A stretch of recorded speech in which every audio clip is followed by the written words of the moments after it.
আমি নামাজি হওয়া সত্ত্বেও আমার রোজা হচ্ছে না।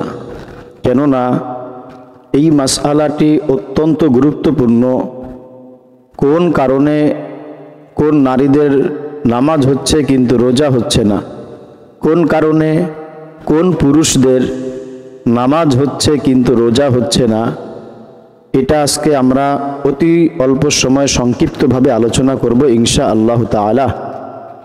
দেখুন, আমরা ধর্মপ্রিয় মুসলিম ভাই ও বোন যারা মহান আল্লাহ তাআলার হুকুম মানি, অর্থাৎ সিয়াম সাধনা রমজানের রোজা যারা রাখি, অবশ্যই তারা নামাজি হয়ে থাকি।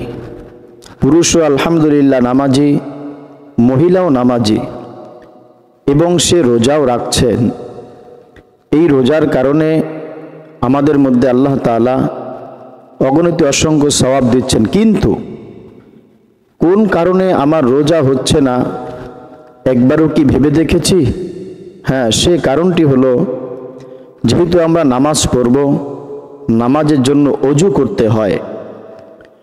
সেই অজু করার সময় আমরা যদি মাত্র একটি বিষয় লক্ষ্য না রাখি, খেয়াল না করি, তাহলে কিন্তু আমাদের নামাজ হবে কিন্তু রোজা হবে না।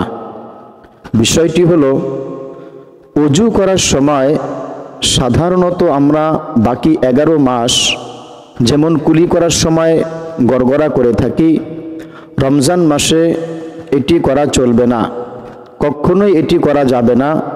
রমজান মাসে গড়গড়া করে কুলি করলে আমার গলার মধ্য থেকে পানি চলে যাওয়ার নিশ্চয়তা রয়েছে, সম্ভাবনা রয়েছে। যদি রোজা অবস্থা আমি গড়গড়া করে কুলি করলাম, গড়গড় করে কুলি করলাম, আর যদি আমার গলা দিয়ে পানি চলে যায়, তাহলে কিন্তু আমার রোজা হবে না। এজন্য যদি আমার রোজাকে সহি রাখতে হয়, তাহলে অজুকে খেয়াল করে করতে হবে। এমনকি নাকের নরম জায়গাতে আমরা পানি দিয়ে থাকি অজুর সময়, কিন্তু রমজানের খাতিরে, রমজানের জন্য এই নাকের নরম জায়গা পর্যন্ত ভালোভাবে পানি পৌঁছাতে হবে, বিষয়টি এমন নয়।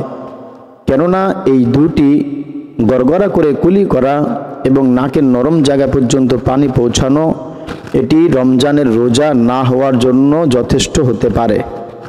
এজন্য আমরা নামাজের জন্য অজু যখন করব, যখনই যেই অজু করব, তখন আমরা খেয়াল রাখব যেন এই বিষয়টির জন্য আমার রোজা ভঙ্গ হয়ে না যায়। আল্লাহ আমাদের সকলকে সহি কথা বুঝা এবং সকলকে সঠিকভাবে আমল করার তৌফিক দান করেন। আমিন।